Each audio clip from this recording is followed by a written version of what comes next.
आजचा हा व्हिडिओ पाहिल्यानंतर तुमच्याही अंगावर काटा येईल।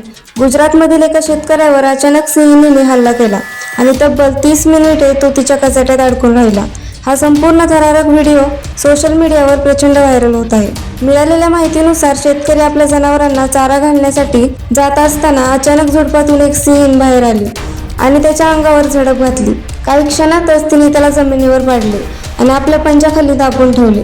आसपासचे लोक आरडाओरडा करत होते, दगड फेकून सिंहीणीला हुसकावण्याचा प्रयत्न करत होते, पण ती काही केल्यास मागे हटत नव्हती। सुमारे 30 मिनिटे हा जीवघेणा संघर्ष सुरू होता।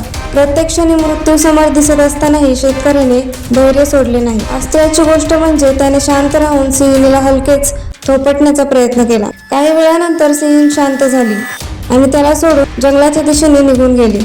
ही घटना पाहणारे लोकही थक्क झाले। या हल्ल्यात शेतकरी गंभीर जखमी झाला असून त्यावर रुग्णालयात उपचार सुरू आहेत। वन विभागाने या घटनेची दखल घेतली असून संबंधित सिंहीणीचा शोध सुरू केला आहे। या घटनेमुळे पुन्हा एकदा मानव आणि वन्य प्राण्यांमधील वाढते संघर्षाचा मुद्दा चर्चेत आला आहे।